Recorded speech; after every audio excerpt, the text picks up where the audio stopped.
know that I wasn't like that, because when I brought my Tinder in and I showed you I was looking for dates for the Christmas party, and I made a point, and I got irritated every time you did it, and I stormed back to my fucking desk and I didn't want to interact with you. Oh, those aren't clear social signals that I don't like what you're saying and I don't agree with what you're saying. No, that's not clear at all. No, you just wanted me out of that fucking office, and you lied about it, and now you want it to all go away so it doesn't affect your stupid fucking business. Well, guess what? It's not, because it's affected my life permanently and long fucking term, and now you're gonna get this fucking shit. You're gonna get this shit all the way as my channel grows, because I'm a public speaker for fucking workplace harassment and fucking people who are fucking scum and social scum. That's what I am. I'm a public speaker for those things. So listen up, kids. Don't work for anybody, because if you fucking work a salary job and you work for somebody and they have fucking power over you and you can't open your fucking mouth when you need to, it will, and they want to fucking hurt you, they can fucking hurt you how the most extreme possible fucking way. And then, you know, and on top of that, like, I had friends and I didn't know what their fucking exact lifestyles were that I had from high school, and I'm hanging out with them after college and stuff, and I'm starting to, like, pick up on, like, you know, spend more time with them and kind of pick up things about them that I didn't maybe know. And all in that process, people are using me hanging out with these fucking people and just being, oh, we can use that to our advantage. We can say that about, like, yo, you're fucking scum. You're a liar. You're fucking scum. No, I have never done anything to induce how that company or how that community talked about me. No, personally, I have not. If I did, I wouldn't be doing this. I'm not that kind of fucking person. Nope. I wouldn't be going through this whole fucking train reaction to say, oh, something happened. Either I enjoyed it or I didn't. I would just say that and it would be over. But nope, I didn't do that. I did nothing like that. I may have peed my pants when I was drunk. I may have passed out of the car. I may have crashed my car when I was fucking sober driving home from fucking my parents. But if you want to use those things to turn me into somebody that nobody wants to listen to, and you want to irritate the fuck out of me, I guess it works. I guess it works in a stupid fucking superficial society where people pick and choose who they fucking respect based on how they dress, based on what their fucking job title is.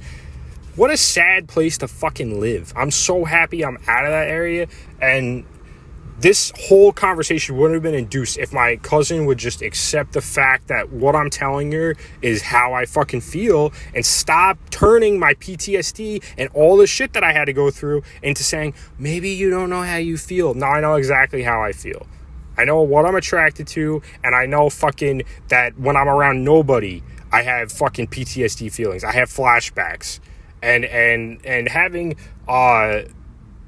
like social anxiety is a whole separate thing. Having social anxiety from not talking to people that often and not being in social situations that often, and, you know, going from a week to interacting with people and then going, like, you know, a week of doing Uber deliveries and stuff like that, and then having confidence, having social skills. I see those changes on a daily basis when I do more deliveries and I don't. But I still have PTSD flashbacks because I haven't had enough positive experiences for at least how long it's been. This has gone on for 5 fucking years. What I would say I need is probably 5 years of positive experiences around people where nobody thinks that about me, and I don't have flashbacks of what I had to deal with, and people fucking, you know, all the shit that I deal with. Just no interruptions, all positive thoughts, like how my life used to be. I need at least 5 years of that because I had to deal with this for 5 years. Do you understand that? Is that so hard? Why is that so hard to understand? That if you went through people harassing you mentally, and I didn't make it up, I had to deal with it in social situations all the time because people around me acting weird around me, and I had to think about why they were acting. Same people, we don't know, he smokes too much pot, he must just be paranoid, like, and then just using that and flipping it back on me. No, I'm aware that you're fucking treating me differently and you're talking to me differently, completely aware of it. You're fucking scum for lying about it. Like, you need a positive reinforcement at the same magnitude when you have severe PTSD. That's what you need. You need positive reinforcement at the same magnitude. That's 5 years of positive interactions where I don't have any, I'm not remembering any of the shit that I had to deal with, anybody making fun of me, anybody harassing me for how I sound, how I look. My physical, like, what's tied into this is my physical appearance and my, like, attribute, because that's what that company made fun of me for, and that's what that company used against me because that's what they saw in the office. And, like, because of how stupid society is and how At least in my situation, my particular situation, from what I've observed, that amount of positive reinforcement is probably never going to happen, and that's not my fault. I can't create like an imaginary world where I'm around people all the time and they think I'm cool and they want to listen to me and they don't think about like anything that had to do with that bullshit and people fucking lying about me. I can't create a fake fucking magical utopia where that exists. That doesn't exist on this planet.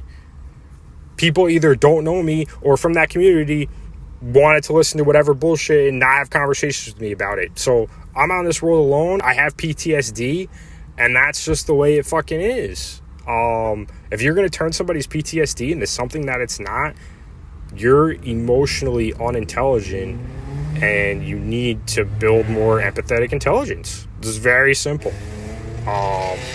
Some people have PTSD, some people don't. But to make fun of somebody for PTSD, that's pretty shitty. You're a pretty shitty individual. And to tell somebody that their PTSD is not what it is, you're a pretty terrible fucking individual. You don't respect that individual, and you don't need to be part of their life. And like, that's what I keep fucking repeating, because people don't fucking get it, man. When people try to relate into my life and they hold that opinion of me, I pick it out.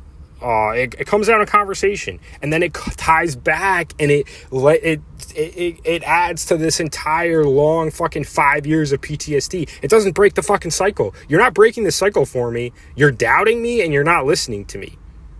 So I hope my cousin watches this video. I hope she listens to what I fucking said to her and stops telling me to listen really closely to my fucking heart. I listen to my heart since I was fucking 3. I know who I fucking am. I know that I was fucking harassed for 5 fucking years about, and that creates PTSD. PTSD doesn't make me sexually attracted to something I've never been and I'm not attracted to. PTSD doesn't make me listen to other people when I disagree with them. PTSD doesn't give me a fucking boner and make me want to like fucking be a faggot. No, that's not what PTSD is, and that's not what PTSD fucking does. PTSD is created by a traumatizing experience, whether it's and excuse my language, I was a little irritated. I apologize to the homosexual community if they find that term offensive, but I was a little irritated. What PTSD is it comes from a traumatic experience that either happens once instantly, or if you literally are mentally torturing somebody, if you're putting them in a traumatic experience over and over again, me going to that job, people literally making a point to irritate me every day and say something about me and turn every social interaction, and just where I'm looking, what I'm doing in my turn normal social interactions that people normally have, they turned every single one of those for me into an anxiety induced, because no matter what I did, like there's a girl I literally talked to and they were like, nah, we're just ignoring that you're trying to hit on this girl in the office. Every time you look at a male in our office, we're going to stare at you uncomfortably and we're going to make you feel uncomfortable. And that's what they did.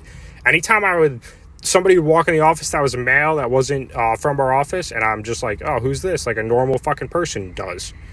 And then I would look around, and there would be certain individuals who really wanted to push the fucking envelope and really wanted to fucking get the word out to people about me and about who I am, apparently, would stare at me.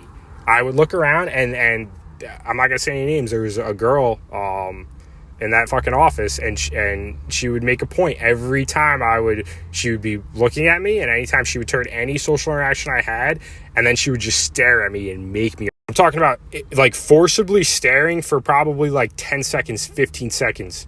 She knew exactly what she was doing.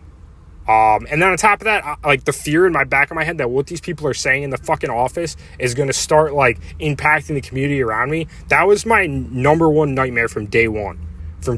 After that stupid joke was said in that stupid fucking lunch table area, and I fucking laughed at it, and it was kind of targeted at me, and because I laughed and no one else laughed, it took it as, oh, he's different than us. And then they literally stood up and all left me in the lunchroom, and I said, what the fuck am I supposed to do right now? Am I supposed to go up to everybody and say, look, like, this is me, like, that's not me? Like, that's probably the best thing I could have done, which is pretty fucking embarrassing to go over to your coworkers and say, like, did you think that because I laughed at that joke that way that I'm fucking attracted to men? Because I'm not. Like, you shouldn't have to do that ever at a job. And that's like what I had to do at that second. But I just sat there, I kept eating lunch, and I was like,